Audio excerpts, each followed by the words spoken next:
I want to welcome Bill Raffone, the Walter Camp Treasurer, past president. Bill's going to present the Walter Camp American Hero Award.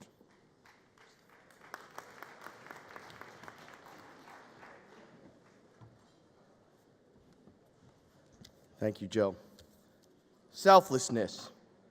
To be concerned more with the needs and wishes of others than with one's own. How many of us have committed selfless acts? I'm sure we all have. However, how many of us are truly selfless? Noah Aldrich exemplifies selflessness. Noah's love and devotion for his brother Lucas knows no boundaries. He has one motive: to make Lucas smile. Please direct your attention to the video. It's race day, which means it's time for 11-year-old Noah Aldrich to ditch his glasses for his goggles. Noah is getting ready to compete in a triathlon, which means after swimming, he'll have to bike, then run. I try to start off slow so I can conserve my energy and not use it all at once. He might sound like an old pro, but the truth is Noah already knows he's not going to win. In fact, he won't even come close. Do you think you're a good athlete? Yeah, I try to be. What slows you down? Definitely a lot of the stuff I'm pulling behind me. Noah is only half the equation in this competition. The other half is his little brother Lucas, who was born with a severe disability and lacks the ability to move or speak. The races start in the water, whether a pool or a pond. Noah attaches himself to the raft and pulls Lucas for a 200-yard swim. Then Noah hits the road and pedals with his brother for 5 miles. And on the final leg, he pushes Lucas for 1 mile before they cross the finish line. There we go, there's a finisher right there. It's quite a heavy load for a 5th grader. So I'm pulling over 100 pounds usually. It can be hard, but I just look back and see Lucas's smile and it just kind of fuels me up to keep going. That smile is one of the only ways that Lucas can communicate. He was born with a severe brain malformation called lissencephaly that has not only left him effectively frozen in his own body, but is also expected to end his life, which means the brothers are not just racing against the competition, but time itself. Brian and Alyssa Aldrich were given the stunning news by their doctor when Lucas was just months old.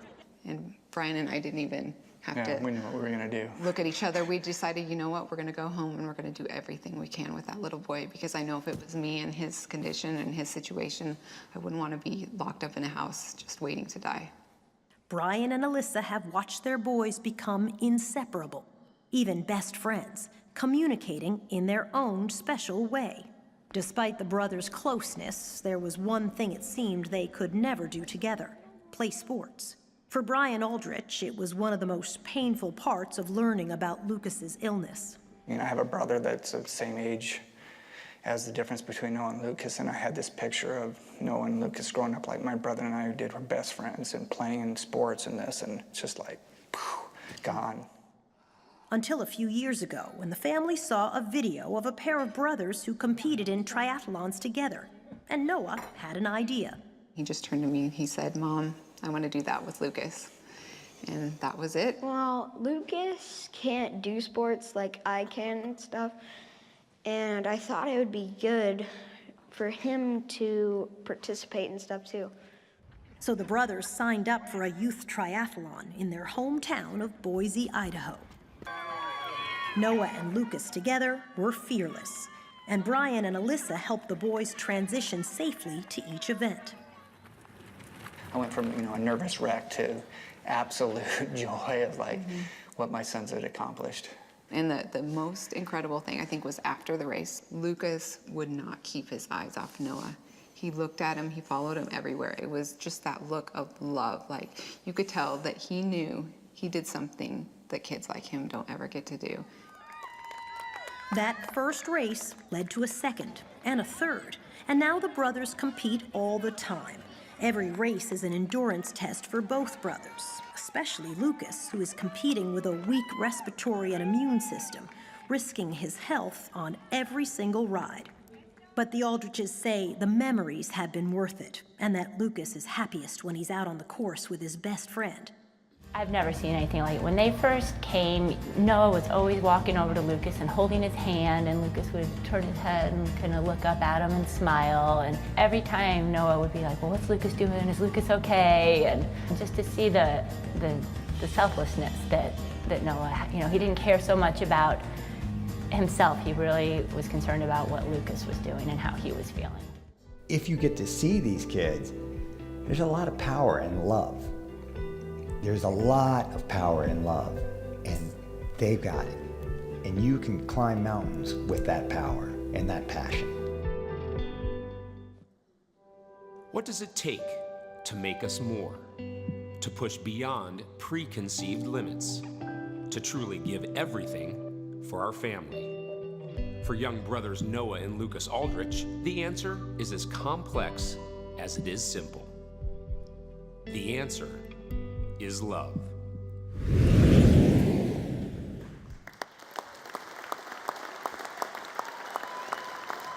In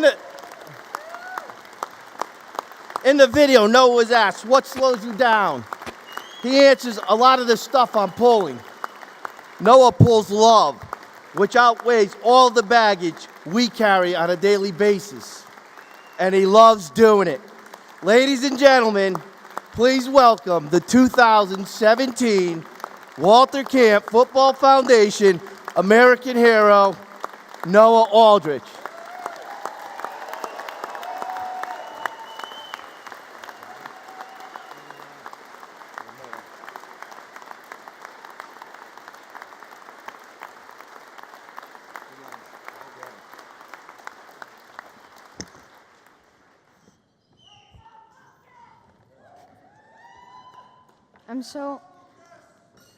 I'm so honored to be here tonight to accept the Walter Camp American Hero Award. First and foremost, I want to thank the Walter Camp Football Foundation for this award. I also want to thank the foundation for all the wonderful work they do each year to help charities and youth organizations. I want to dedicate this award to my little brother, Lucas. Lucas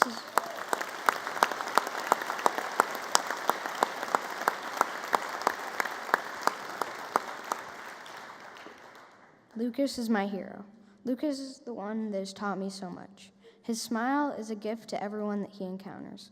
When I'm having a bad day, he's there to share a smile even when he's going through a rough day himself. Lucas is the toughest kid I know. He has so many physical and medical challenges. He's been in the hospital many times and has had more surgeries than I can count. Through it all, he still shares his smile and love. Lucas may look different, be in a wheelchair, eat through a feeding tube, and cannot talk, but he has taught me what true love really looks like. He really is no different than you and me. He wants to have friends and be included. People often ask me, why do I do triathlons? The answer is simple. I do them for Lucas. Lucas cannot walk, talk, or compete in sports by himself, and I want to give him those experiences.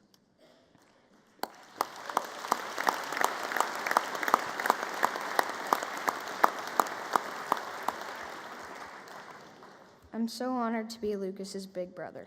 He has taught our family so much. When I was little, my parents took Lucas to a doctor in Chicago, and that appointment changed our lives. The doctor told my parents they could either take Lucas home and keep him safe inside, away from people and germs, or the other choice was to take him out and experience everything in life. Without hesitation, they chose the second option. From that appointment on, our family chose a new motto of living, to live each day to the fullest. After we returned from Chicago, our life of adventures began. We decided to incorporate Lucas in all our family adventures. Lucas has been alpine skiing in the snowy mountains of Idaho and surfing in the crisp ocean waters of San Diego. He's been on a snowmobile, airplane, boat, and paddleboard. He's probably one of the only kids with lissencephaly in the world to reach 130 miles an hour in an official NASCAR.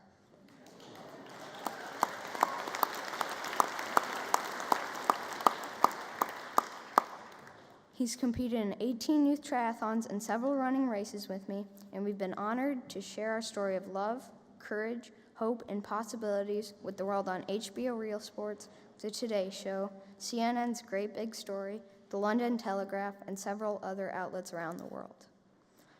The message I want to leave you with tonight can be summed up in 2 words: love and perspective. That appointment gave my parents a change of perspective.